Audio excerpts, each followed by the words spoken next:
자, 다들 준비됐죠? 자, 여러분들 이제 방학도 다 했을 테고, 그지?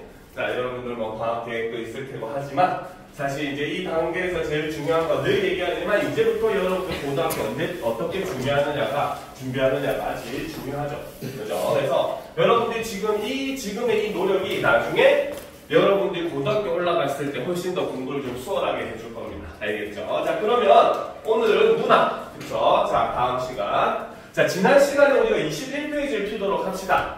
자, 지난 시간에 시의 어조에 대해서 이야기를 했는데, 그 어조를 좀 더 이제 자세하게 나누어서 설명하는 부분이거든요. 그래서 문학교재 21페이지를 피도록 합시다.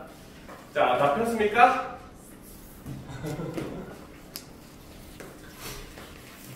자, 21페이지 다 폈죠? 자, 그러면 처음부터 우리가 한번 보도록 합시다. 바로 시험에서 정서, 태도, 어조를 나타내는 말들. 자, 요거는 선생님이 굉장히 중요하기 때문에 여러분들 설명을 좀 해줄 필요가 있을 것 같아서 이제 그 수업을 계속 진행을 할 거예요. 자, 그러면 처음부터 보도록 합시다. 자, 먼저 유사한 단어들끼리 지금 좀 묶어놨어요. 자, 바로 긍정적 시각, 긍정적 태도, 혹은 낙관적 태도, 낙천적 태도라는 말을 씁니다. 알겠죠? 자, 의미상으로 따졌을 때는 긍정이 조금 범위가 제일 높아. 그냥 쉽게 말하면 여러분들이 긍정이냐 부정이냐 요것만 나누어 볼 때 우리 그때 말하는 그 태도가 바로 긍정이 되는 거예요. 알겠죠? 반대로 낙관은 좋게 바라보다는 뜻이거든요. 낙관의 가장 핵심적인 의미는 바로 뭐다? 바로 미래를, 그쵸? 긍정적으로 인식을 하는 것을 우리는 낙관이라고 합니다. 알겠습니까? 앞으로 잘 될 거야. 알겠죠? 무턱대고 약간 그렇게 생각하는 면도 없지 않아 있어요. 알겠죠? 낙관은. 그래서 낙관이라고 하는 건 미래가 당연히 긍정적으로 될 거라고 인식하는 걸 우리는 낙관적 태도다 이런 말을 씁니다. 알겠죠? 반면에 낙천적이다라고 하는 말은 얘는 현재, 미래 모두에 대한 긍정적 인식이다. 이렇게 보시면은 조금 더 구별이 쉬워질 거예요. 근데 사실 세 가지가 다 유사한 의미이기 때문에 여러분들이 다 비슷하게 봐도 상관은 없습니다. 알겠죠? 근데 낙천적이라고 하는 것은 약간 조금 어떤 면에서 한편으로는 약간 대책 없다라고 느껴지는 부분도 있기는 해요. 알겠죠? 그런데 어쨌든 요 세 개, 긍정적 태도, 낙관적 태도, 낙천적 태도는 다 유사한 의미고, 특히나 미래와 관련됐을 때는 낙관이라는 말을 주로 쓴다는 거. 요거 정도만 여러분들이 구분해 놓으면은 나머지는 크게 어려울 게 없어요. 알겠죠? 자, 그러면 의미를 봅시다. 자, 시적 상황이나 대상을 밝고 희망적으로 볼 때 쓰는 걸 우리는 긍정, 낙관, 낙천적이다라고 표현을 한다는 거죠. 자, 그러면 대표적인 예문식, 나태주의 사는 일이라는 작품을 한번 보도록 합시다. 자, 오늘 하루도 잘 살았다라는 거죠. 즉, 오늘 하루의 삶을 내가 되돌아봤더니 어떻게? 굉장히 잘 살았다. 긍정적으로 인식을 한다는 거죠. 그렇죠? 바로 뭐다? 자, 잘 살았다는 것은 상황에 대한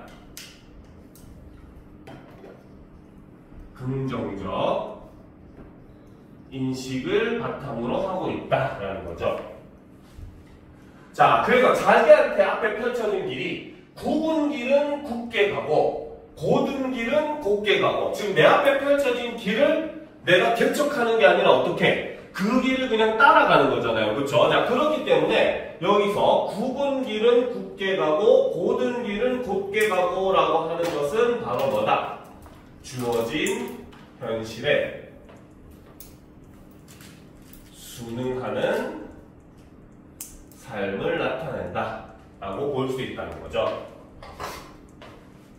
그렇죠? 자, 막판에는 나를 싣고, 그렇죠? 여기서 나가 바로 우리가 지금 이 단원에서 하고 있는 그러한 요소들로 봤을 때 시적 화자다 라는 것도 같이 알아둬야 되고, 그러면 거꾸로 얘기하면 이 시는 바로 뭡니까? 시적 화자가 겉으로 드러나는 시라는 거죠. 알겠죠? 그래서 막판에는 나를 싣고 가기로 되어 있던 차가 제 시간보다 일찍 떠나는 바람에 화자가 예상하지 못했던 그런 상황이 일어난 거죠. 그런데 화자는 그 상황을 어떻게 인식한다? 걷지 않아도 좋을 길을 두어 시간 땀 흘리며 걷기도 했다. 그러나 그것도 나쁘지 아니했다라는 거죠. 즉 바로 뭐다? 화자는 지금 예상하지 못했던 이런 일로 인해서 지금 이런 결과가 나타났어요. 그쵸? 그런데 이 결과를 화자는 어떻게 인식한다? 나쁘지 않았다. 오히려 자신의 그런 현실을 어떻게 긍정적으로 인식을 하고 있는 모습을 볼 수가 있더라는 겁니다. 알겠습니까? 그래서 이 부분에서는 그쵸? 어떤 내용이 드러난다. 바로 예상치 못한 일도 긍정적으로 수용을 하고 있다 라고 본다는 거죠. 그죠? 자, 그런데 이 사람이 나쁘지 아니했다고 얘기하는 이유는 뭐 때문에? 걷지 않아도 좋을 길을 걸었기 때문에. 그렇죠? 이게 바로 뭐다? 긍정적 인식의 근거가 되고 있다 라고 볼 수 있다는 거죠. 그렇죠? 그런데 여기서 우리가 한 가지 표현법을 볼 수가 있죠. 바로 뭐다? 원래는 요 두 개의 문장의 순서가 바뀌어야 되지. 그치? 걷지 않아도 좋을 길을 걸었으므로 그러나 그것도 나쁘지 아니했다. 이렇게 해야 올바른 문장이 될 거 아니야. 그치? 그렇기 때문에 여기서는 도치법을 사용을 하고 있다 라는 것도 여러분들이 함께 알아두면 좋은 내용이 될 겁니다. 알겠습니까? 그래서 표현법 같은 경우도 여러분들이 굉장히 주의를 해서 봐야 돼요. 물론 어떤 거 잘 안 보여? 요거? 어디가 도치였다? 이거 나쁘지 아니했다랑 걷지 않아도 요 두 개의 문장이 서로 위치를 바꿔야 된다는 거죠. 알겠습니까? 자, 그래서 여러분들이 고등학교 때는 중학교 때처럼 그 직유법, 은유법, 의인법 이런 것들은 대부분 비유적으로 표현했다 내지는 의인화하여 표현했다로 뭉뚱그려 설명하는데, 반면에 도치법, 역설법, 반어법 이런 것들은 굉장히 또 디테일하게 물어보기도 해요. 고등학교 올라오면. 알겠죠? 그래서 이런 것들은 여러분들이 좀 분간을 할 수 있어야 됩니다. 알겠죠? 자, 그러면 다음 태도를 보도록 합시다. 체념적 태도, 단념적 태도, 절망적 태도. 그렇죠? 다 부정적인 그러한 태도다라는 걸 알 수가 있는 부분이죠. 자, 그러면 보도록 합시다. 자, 체념, 단념, 절망이라고 하는 것은 무엇을 버리고? 바로 희망을 버리고 단념할 때, 포기할 때 우리가 쓰는 표현을 바로 체념, 단념, 절망 이렇게 얘기를 합니다. 알겠습니까? 자, 대표적인 시 바로 정희성의 정은강의 삭을 싣고라고 하는 작품을 보도록 합시다. 자, 삭자루에 맡긴 한 생애가 바로 지금 이 화자의 삶이 삭자루한테 달려있대요. 그 말은 이 사람은 삭을 사용하는 일을 하고 있다는 거죠. 그렇죠? 바로 이걸 통해서 화자는 어떤 사람이다? 일종의 일용직 노동자. 우리가 쉽게 얘기하면 막노동꾼 이런 개념으로 볼 수가 있겠죠. 그렇죠? 공사판을 전전하는 그런 일용직 노동자다라고 볼 수가 있다는 겁니다. 알겠습니까? 자, 그런데 이렇게 저물고 저물어서, 자, 저물고 저물다라고 하는 것은 해가 진다는 뜻이잖아요. 그렇죠? 해가 진다는 거는 하늘 가운데 있던 해가 어느 방향으로 간다는 뜻입니까? 어느 쪽? 서쪽으로 내려가면서 점점 우리 눈에서는 밑으로 떨어지는 것처럼 보이잖아요. 그렇죠? 그렇기 때문에 이런 것들은 우리가 일종의 하강적 이미지다 라고 볼 수가 있고, 여러분들이 현대시에서도 마찬가지고 예전 고전시에서도 마찬가지지만 하강적 이미지는 전부 다 부정적 이미지로 사용을 합니다. 알겠습니까? 왜? 하강의 가장 대표적인 게 뭐기 때문에? 눈물이 눈에서 아래로 뚝뚝 떨어지잖아요. 그렇죠? 그래서 하강적 이미지는 대부분이 전부 다 슬픔이라든지 이런 부정적인 이미지를 나타낼 때 하강적 이미지를 씁니다. 알겠죠? 반면에 긍정적이고 희망적일 때는 상승의 이미지를 사용을 해요. 알겠습니다? 그래서 이런 이미지적인 부분도 고등학교에서는 굉장히 중요한 요소이고, 하강적 이미지이기 때문에 무조건 얘는 부정적인 의미로 쓰일 수밖에 없다라는 거죠. 알겠습니까?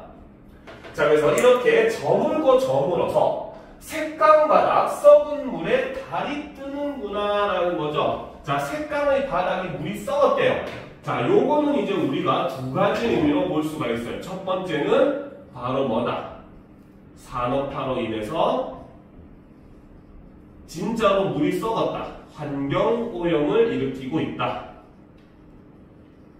이런 의미로 볼 수가 있죠. 알겠습니까? 그리고 보통 지금 이 화자는 바로 아까도 얘기했듯이 일용직 노동자야. 하루하루 막노동을 해서 먹고 사는 사람이야. 알겠죠? 그러면 이 사람들은 우리가 계층적으로 봤을 때는 위층에 있는 사람입니까? 아래층에 있는 사람입니까? 아래층에 있죠. 그렇죠? 그러니까 지금 색강 바닥이라고 표현했고 그물이 썩었다고 얘기했다는 그 말은 바로 뭐다? 두 번째, 바로 산업화, 도시화로 소외된 사람들을 이렇게 나타내기도 한다. 이 사람들의 산업 환경 자체가 너무나 힘드니까 그거를 썩은 물로, 바닥을 흐르는 썩은 물로 표현을 했다라고 볼 수 있다는 거죠. 알겠습니까? 자, 그래서 그런데 색강바닥 썩은 물에 달이 뜨는구나. 달이라고 하는 건 공평한 존재라는 거야. 알겠습니까? 아무리 저 색강의 강에 위층에 있든 아래층에 있든 달이 뜨는 건 똑같다라는 거죠. 그렇죠? 자, 근데 봅시다. 우리가 저와 같아서, 자, 여기서 지금 화자는 자신을 우리라고 표현을 하고 있죠.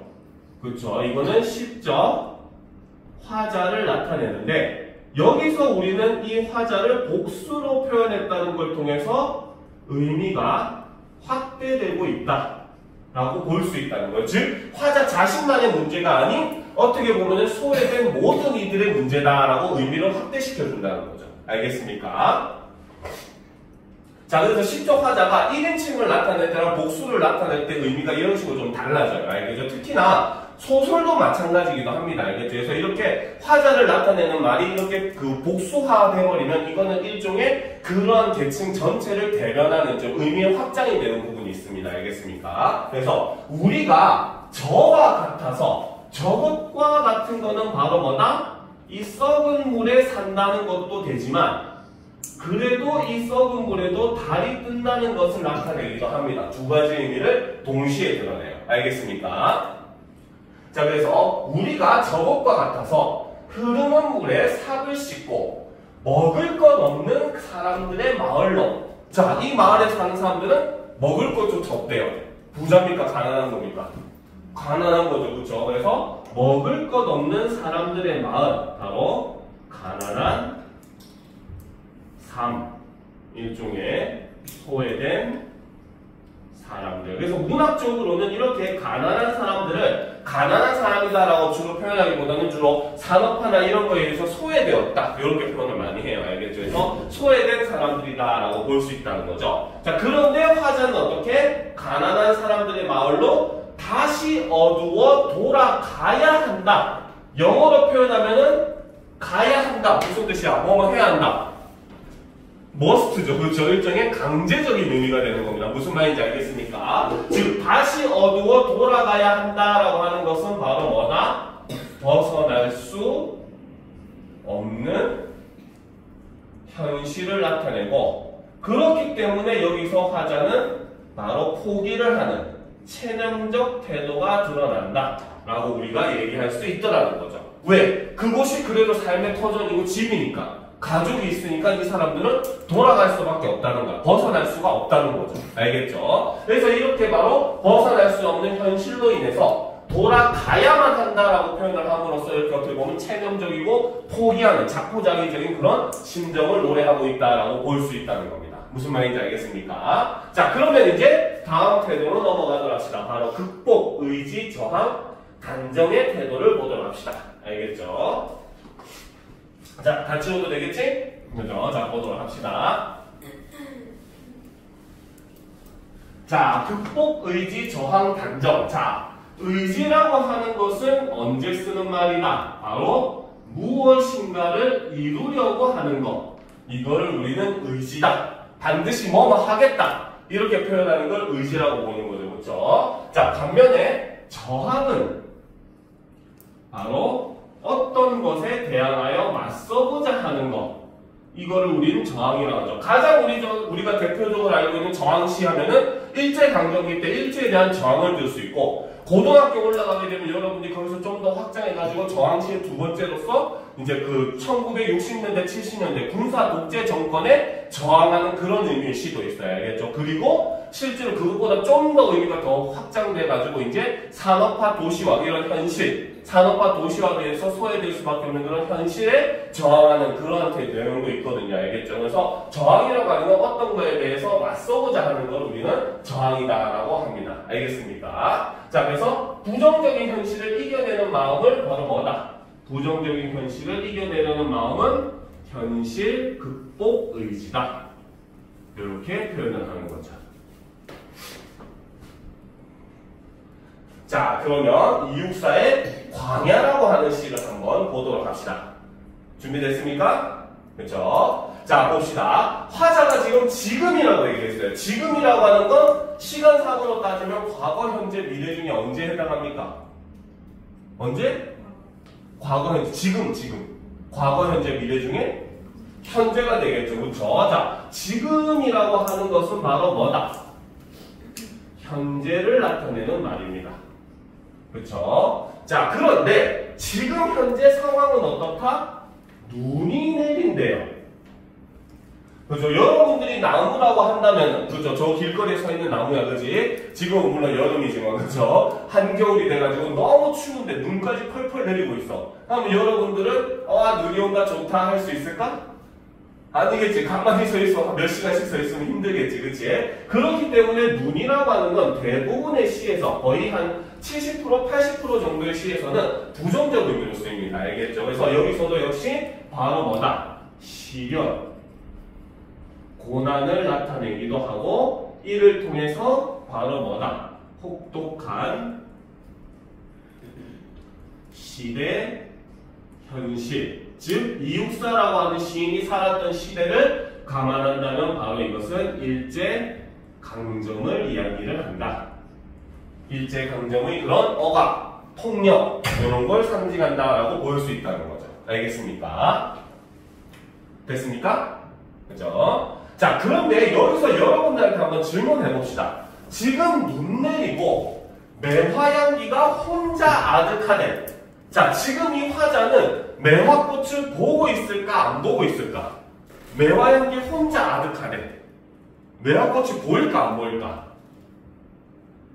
그쵸? 안 보이겠죠. 그쵸? 여기서 얘기하고자 하는 화자는 지금 매화꽃의 향기만 느껴지지 보이진 않는 거야. 알겠습니까? 자, 그런데 여기서는 실제로 우리가 이런 문학적인 표현은 약간 과학적인 것도 베이스에 깔려 있어요. 알겠죠? 매화라고 하는 꽃을 여러분들이 가만히 살펴보면은 이 꽃은 아주 이른 봄, 아직 눈이 녹기 전에 그 눈을 뚫고 피는 꽃이거든요. 알겠습니까? 자, 방금 앞에서 눈이 일제시대를 나타내는 말이라고 해서, 그치? 그러면 매화꽃은 바로 뭐야? 그 일제시대를 깨트리는 존재, 일종의 우리의 광복 이런 의미를 볼 수 있겠죠. 근데 아까 얘기했듯이 화자는 지금 꽃은 보지 못하고 있다고 얘기했어. 그치? 즉 아직 광복은 왔다 안 왔다? 안 왔다. 하지만 뭔가 광복이 일어날 것만 같은 그런 기운이 느껴진다. 이런 의미로 우리가 해석을 해야 돼요. 그래서 매화향기라고 하는 것은 바로 뭐다? 광복의 기운이다 라고 볼 수 있다는 거죠. 됐습니까? 그래서 지금 눈 내리고 매화향기 홀로 아득하니 내 여기 가난한 노래의 씨를 뿌려라. 자, 내 여기 가난한 노래의 씨를 뿌려라. 뿌려라 라고 하는 거는 지금 누군가에게 어떻게 하는 태도야? 누군가에게 뿌려라. 무슨 말이야? 명령하는 태도잖아. 그지? 자, 근데 지금 내 여기 가난한 노래의 씨를 뿌려라 라고 얘기했어. 그러면 지금 이 사람은 누구한테 명령하고 있을까? 내 여기 가난한 노래의 씨를 뿌려라. 누구한테 명령하고 있을까? 그치. 오, 똑똑했어. 그치? 바로 자기 자신한테 지금 명령을 하고 있는 겁니다. 알겠죠? 자, 그래서 뿌려라 라고 하는 거는 명령형 어미를 사용을 하는데, 그쵸? 이거는 일종의 화자 자신에 대한 명령이 되는 것이고, 그쵸? 그 말은, 자, 누군가가 나한테 명령했으면 나는 그 일을 어떻게 해야 돼?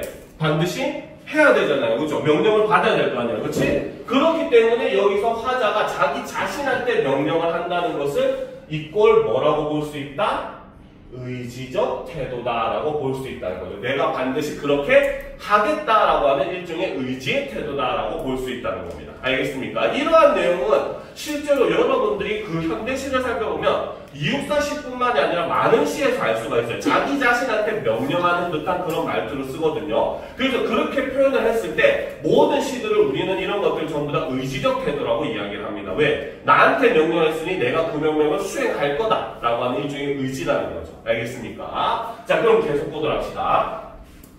자, 다시 천고에 비해 아주 오랜 시간이 지나면이라는 거지, 그치? 자, 그러면 다시 천고의 뒤라고 하는 것은 시간으로 따지면 바로 미래가 되겠죠. 바로 이 시는 현재에서 미래로 시간의 흐름에 따라 진행이 되고 있는 겁니다. 알겠습니까? 자, 그래서 다시 천고의 뒤에 백마 타고 오는 초인이 있어. 그렇죠. 지금 하얀색 말을 타고 오는 초인이 온대요. 그렇죠. 그러면 이 사람은 바로 뭐다? 우리에게 아주 귀한 존재. 바로 광복 그 자체일 수도 있고, 혹은 광복을 이루는 위대한 후손을 나타낸다 라고도 볼 수 있다는 거죠.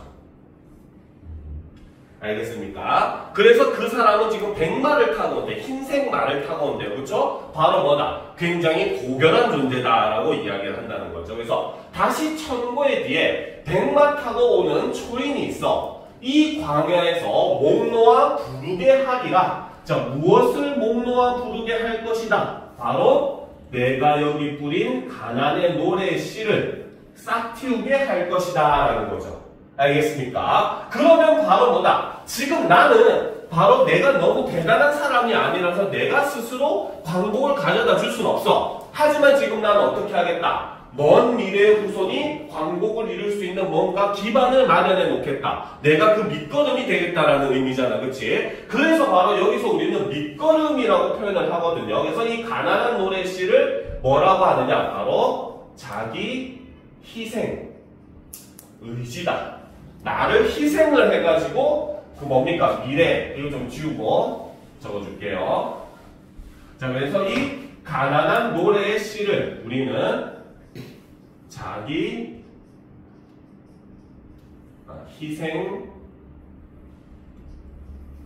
의지라고 얘기를 하고, 이렇게 자신을 희생하고자 하는 시의 구조를 우리는 뭐라고 하냐면, 자, 이거는 이제 고등학교 와서 어려운 내용이에요. 바로 속죄함 모티브라고 합니다. 모티브 내지는 모티프 같은 말이에요. 알겠죠? 이 모티브라고 하는 건 일종의 이야기 구조, 이런 개념으로 생각을 하시면 됩니다. 알겠죠? 그래서 이렇게 자기를 희생하겠다라는 내용의 구조를 우리는 속죄함 모티브라고 합니다. 알겠죠? 속죄함 모티브는 뭐냐면, 이거는 유대교 이제 풍습에서 나온 말이에요. 유대교에서는 어떤 사람이 죄를 지으면은 자신이 기르던 양을 신에게 잡아서 바쳤대. 알겠지? 그러면 양의 입장에서는 주인의 죄 때문에 어떻게 한 거야? 자신을 희생한 거잖아. 그렇지? 그래서 자기 희생의 그런 모습이 태도가 드러나는 걸 우리는 고등학교 과정에서는 속죄함 모티브라는 말을 사용을 합니다. 알겠습니까? 자, 그래서 이렇게 자신을 희생해서 광복을 이루고자 하는 그런 화자의 태도를 드러냈던 시가 바로 이육사의 광야라는 시입니다. 알겠습니까? 자, 그럼 다음 페이지로 넘어가도록 합시다.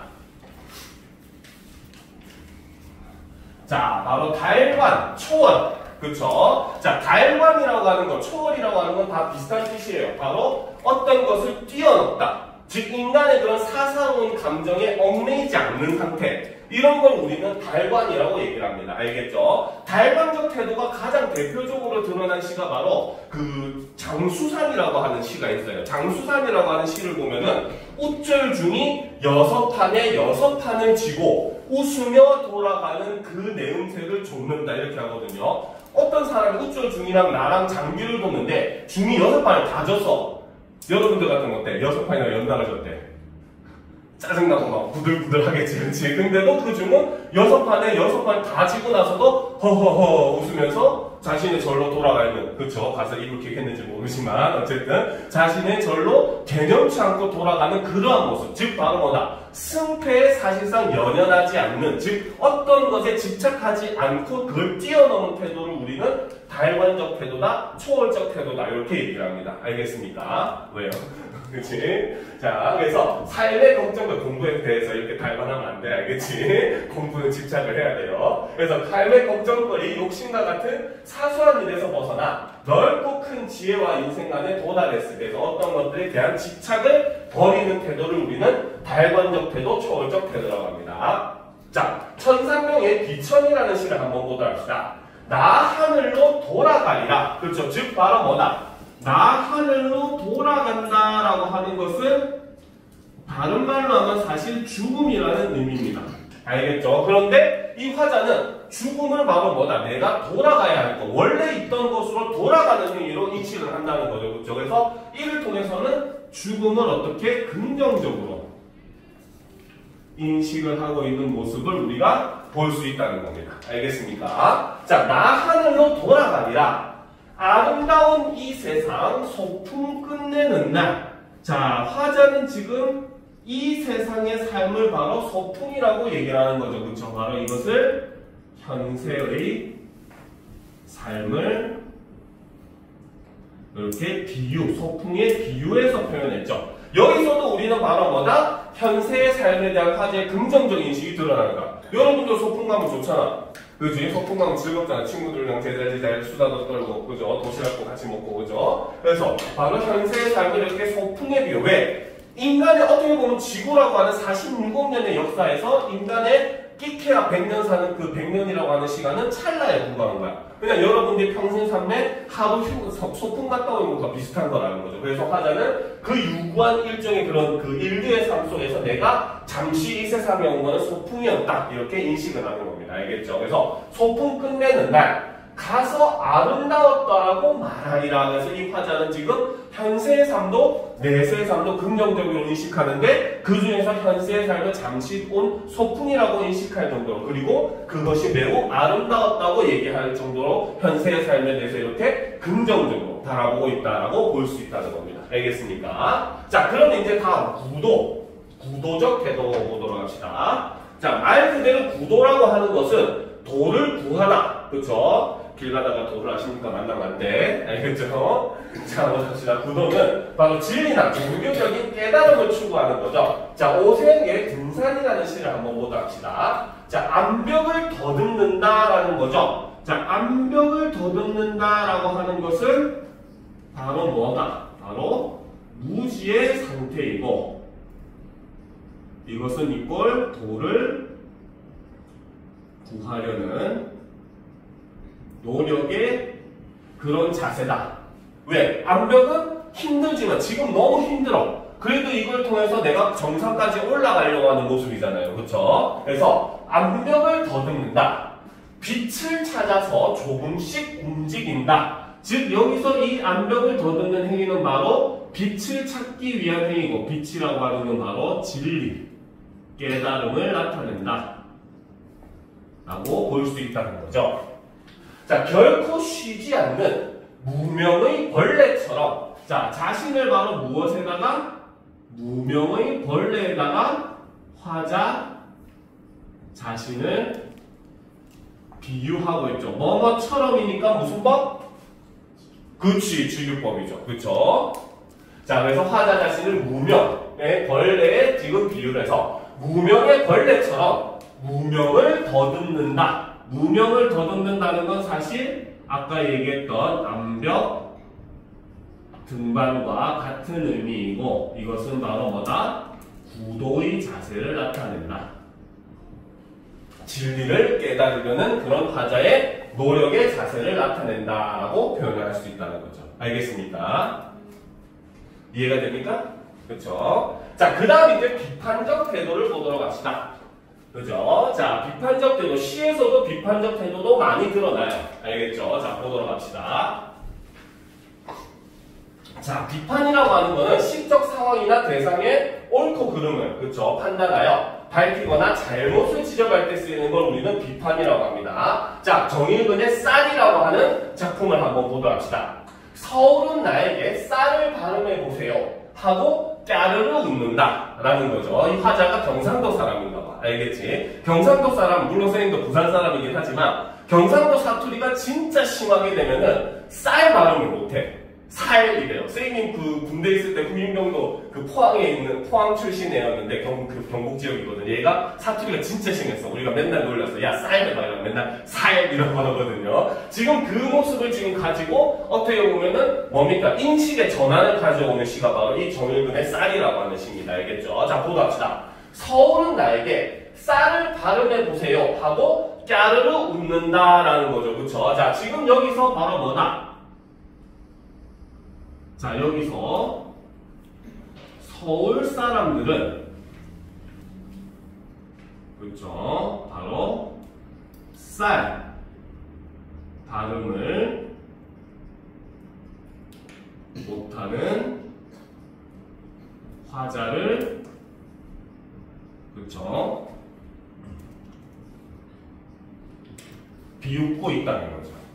알겠습니까? 네. 아 추워? 알았어. 올려줄게요. 25도. 자, 그래서 서울 사람들은 쌀 발음을 못하는 화자를 지금 비웃고 있어요. 알겠죠? 자, 그런데 또 살을 발음해 보세요 하고 까르르르 웃는다라는 거지, 그치? 즉 바로 뭐다? 자, 여기서 지금 드러나는 것이 바로 뭐다? 화자는 바로 쌀과 살 발음을 동일하게 한다는 거죠. 바로 경상도 사람의 그런 모습입니다. 알겠죠? 그런데 서울 사람들은 바로 쌀과 살을 다르게 인식을 하고 이 사람들에게 있어서 동일하게 인식하는 화자는 비웃음의 대상일 뿐이라는 거죠. 알겠습니까? 자, 그런데 화자는 인식이 다릅니다. 어떻게? 제 몸의 살이 그 쌀로 만들어지는 줄도 모르고 즉 바로 뭐다? 여기서 드러나는 화자의 인식은 바로 쌀이 곧 살이다 라는 거죠.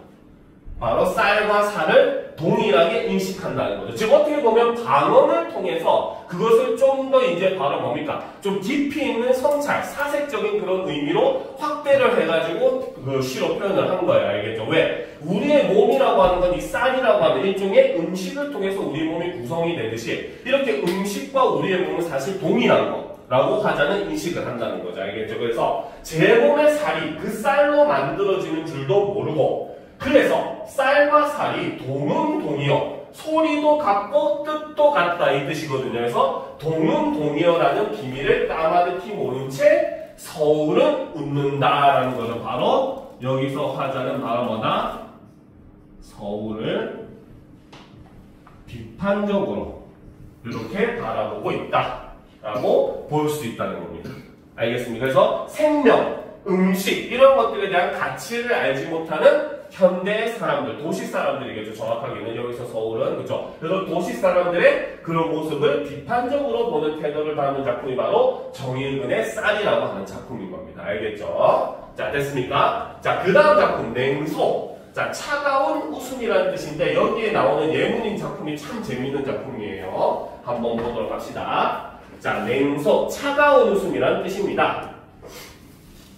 자, 그래서 쌀쌀한 태도로 대상을 비판하는 거에서 이제 좀 더 깊이 들어가는 거. 비판적인 것은 너네 잘못됐어. 그냥 이렇게 지적하는 정도라면 냉소는 이런 XX 같은 이러면서 대상을 아주 차갑게 비웃는 그러한 걸 우리는 냉소라고 해서 비판보다 좀 더 심화된 걸 우리는 냉소라고 합니다. 알겠죠? 자, 여기서 나온 작품이 바로 오규어의 프란츠 카프카라는 작품입니다. 알겠습니까? 자, 보도록 합시다.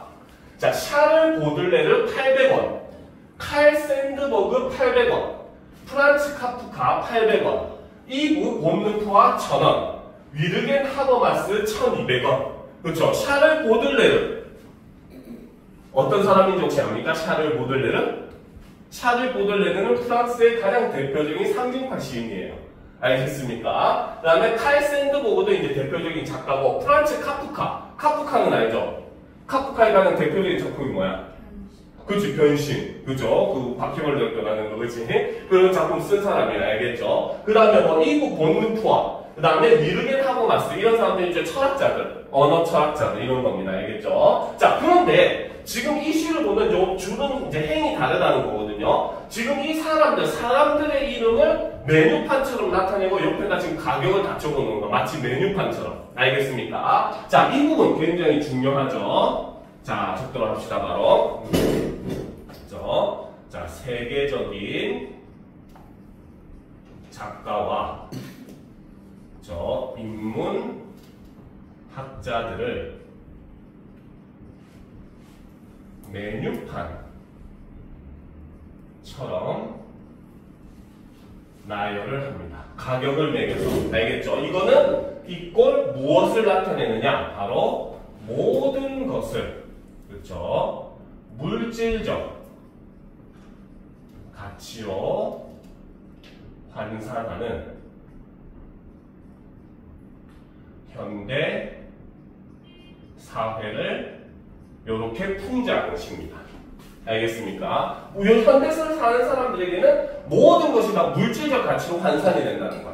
알겠습니까? 그래서 아까도 얘기했듯이 보들레르는 800원 이렇게 한다는 거예요. 알겠습니까? 자, 그래서 화자는 얘기합니다. 시를 공부하겠다는 미친 제자와, 그렇죠? 바로 뭐다? 시라고 하는 거는 바로 뭐다? 일종의 정신적 가치를 나타내거든요. 그러니까 이 시를 공부하는 게 물질의 세상 속에서 정신을 추구한다는 게 화자가 봤을 때 미친 태도라는 거야. 알겠지? 그래서 미친 제자와 한자라는 거죠. 그렇죠? 즉 바로 뭐다? 여기서 우리는 일종의 비판적, 냉소적 태도가 드러나는 거예요. 사실은 그 자신의 제자가 미친 게 아닌 거야. 바로 어떻게 보면 이 사회가 미쳤다는 거죠. 알겠습니까? 그런 거 이제 비판적이고 냉소적으로 지금 이렇게 표현을 하는 거죠. 그래서 미친 제자와 앉아 커피를 마신다. 제일 값싼 프란츠 카프카라는 거지. 그치? 그래서 바로 이렇게 정신적을 추구하는 것이, 정신적 가치를 추구하는 게 아무 쓸모가 없어진 이런 물질주의적인 현대사회를 비판하고 풍자하는 그런 시를 바로 우리는 오규원의 이런 프란츠 카프카라는 시도 있어요. 알겠죠? 그래서 얼핏 딱 보면은 여러분들이 정말 이해가 안 가는 시예요. 알겠죠? 그래도 이런 시들도 있다라는 걸 알아두면 나중에 굉장히 도움이 많이 됩니다. 사실 이 프란츠 카프카 같은 작품은 보통 고3, 고2 말쯤 돼야 배우는 작품이에요. 알겠죠? 자, 그 다음 작품 보도록 합시다. 자, 연민. 자, 이것도 시험에 많이 나오는 태도죠. 바로 대상을 불쌍하고 가엽게 여기는 것. 일종의 대상에 대한 안타까움. 이런 걸 나타내는 게 바로 연민. 비슷한 말로는 애상도 있습니다. 알겠죠? 그래서 연민이라고 하는 말은 바로 안타까움을 얘기를 하고, 이것과 유사한 말로는 애상이라는 말이 있어요. 그래서 고등학교는 보통 연민이라는 말보다는 애상적 태도라는 말을 좀 더 많이 쓰긴 합니다. 알겠습니까? 자, 그러면 대표적으로 이제 곽재구의 사평역에서라고 하는 시를 한번 보도록 합시다. 막차는 좀처럼 오지 않았다. 대합실 밖에는 밤새 송이 눈이 쌓이고, 자, 대합실 밖에는 밤새 송이 눈이 쌓인대요. 역시 지금 뭡니까? 한밤중에 굉장히 눈이 많이 내리고 있는 그런 현실이야. 바로 뭡니까? 가난한 사람들이 살기에는 좋은 환경이야, 힘든 환경이야? 힘들죠. 그쵸? 그래서 여기서는 바로 뭐다? 암울하고 힘겹고 막막한 현실을 이렇게 표현을 하고 있다는 거죠. 알겠습니까?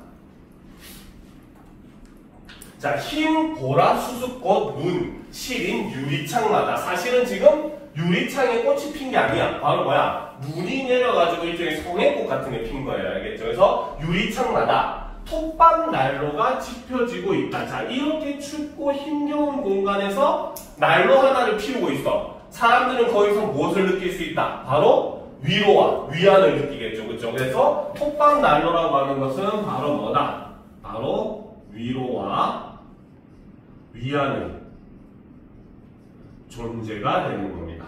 사람들에게 작은 위로를 던져주는 존재라는 거죠. 알겠죠? 자, 금음처럼 몇은 졸고 몇은 감기에 쿨럭이고, 그렇죠? 여기도 감기에 쿨럭인 학생이 있지. 자, 감기에 쿨럭이고, 그리웠던 순간들을 생각하며 나는 한 줌의 톱밥을 불빛 속에 던져주었다. 즉 바로 뭐다? 지금 이곳에 있는 사람들은 몇몇은 삶의 고단함 때문에 자리에서 꾸벅꾸벅 졸고 있고 막차를 기다리면서, 몇몇은 이 추운 겨울이니까 감기 걸려서 막 쿨럭쿨럭거리고 있는 거야. 알겠지? 그래서 그런 사람들을 위해서 나는 뭐야? 아까 톱밥난로가 사람들에게 유일하게 따뜻함을 주는 존재니까 거기다가 톱밥을 던져주는 행위를 함으로써 그 사람들이 조금이라도 더 따뜻해졌으면 좋겠다라는 그런 모습을 드러내는 거죠. 그렇죠? 그래서 이렇게 한 줌의 톱밥을 불빛 속에 던져준다 라고 하는 것은 바로 뭐다? 가난하고 소외된 사람들에 대한